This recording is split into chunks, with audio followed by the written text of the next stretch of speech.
क्या आप जानते हैं कि हरियाणा को स्वच्छ बनाने के लिए केंद्र से मिला 342 करोड़ का बजट दफ्तरों की फाइलों में ही दबा रह गया। एक तरफ प्रदेश के बड़े शहर गंदगी की रैंकिंग में टॉप कर रहे हैं और दूसरी तरफ अधिकारी पैसा खर्च करना भूल जा रहे हैं। आखिर क्यों सूबे के मुखिया नायब सिंह सैनी को अधिकारियों पर गाज गिरानी पड़ी? आज की इस वीडियो में हम बात करेंगे इन तमाम मसलों के बारे में ही। नमस्कार, आपके साथ मैं प्रतिमा दत्ता। देश में स्वच्छ भारत मिशन के तहत हर साल राज्यों को भारी भरकम बजट दिया जाता है। मकसद होता है शहर सुंदर हो, कचरा प्रबंधन वैज्ञानिक हो और जनता को साफ हवा पानी मिले। लेकिन हरियाणा में कहानी इसके बिल्कुल विपरीत है। साल 2025 में हरियाणा को स्वच्छता और सौंदर्यीकरण के लिए 342 करोड़ रुपए का बजट मिला था। ये बजट AIP यानी कि एनुअल इम्प्लीमेंटेशन प्लान के तहत तय प्रोजेक्ट्स के लिए दिया गया था। नियम के मुताबिक ये पैसा 1 साल के भीतर विकास कार्यों पर खर्च होना चाहिए, लेकिन चौंकाने वाला खुलासा ये हुआ कि अधिकारियों ने इसमें से 100 करोड़ रुपए से भी अधिक की राशि को खर्च किया ही नहीं। बचा हुआ पैसा बैंक खातों में ही पड़ा रहा और जनता सड़कों पर कचरा झेलती रही। इस लापरवाही का भांडा फूटा 5 फरवरी 2026 को चंडीगढ़ में हुई शहरी निकाय विभाग की मीटिंग में। मुख्यमंत्री नायब सिंह सैनी ने जब बजट का हिसाब मांगा तो अधिकारियों को कोई जवाब सूझा ही नहीं। उनके पास इस बात का कोई संतोषजनक जवाब नहीं था कि आखिर काम क्यों रुका हुआ है। नतीजा ये हुआ कि मुख्यमंत्री के कड़े तेवरों के बाद शहरी स्थानीय निकाय मंत्री विपुल गोयल ने बड़ी कार्रवाई के आदेश दिए। एक HCS अधिकारी समेत कुल 20 अधिकारियों के खिलाफ चार्जशीट दाखिल करने के निर्देश दे दिए गए। आइए जानते हैं वो कौन से नाम हैं जिन पर गाज गिरी।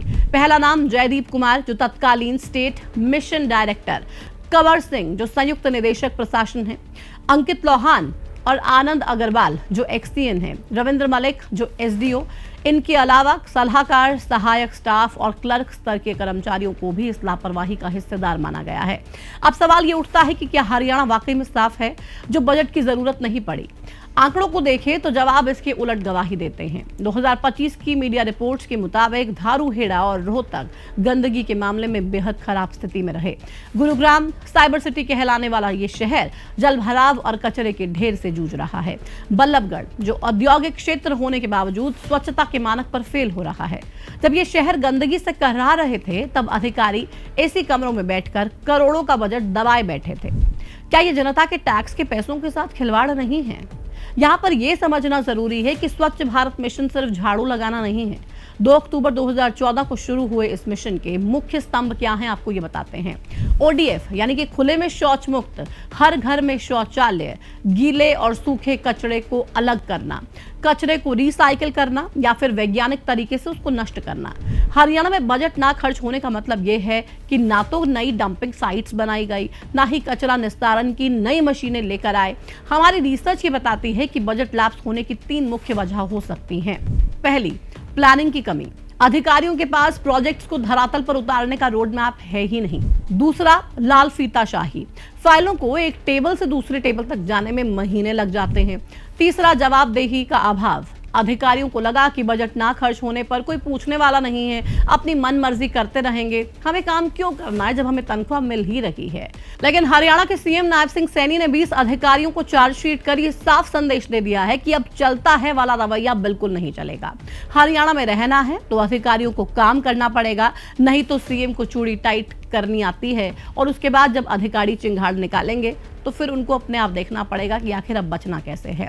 बजट होना एक बात है, लेकिन उसे सही नियत से खर्च करना दूसरी बात है। हरियाणा की जनता को विज्ञापन नहीं, साफ सड़कें चाहिए। अधिकारियों पर हुई ये कार्रवाई तो बस एक शुरुआत है, लेकिन क्या इससे सिस्टम सुधरेगा, ये एक बड़ा सवाल।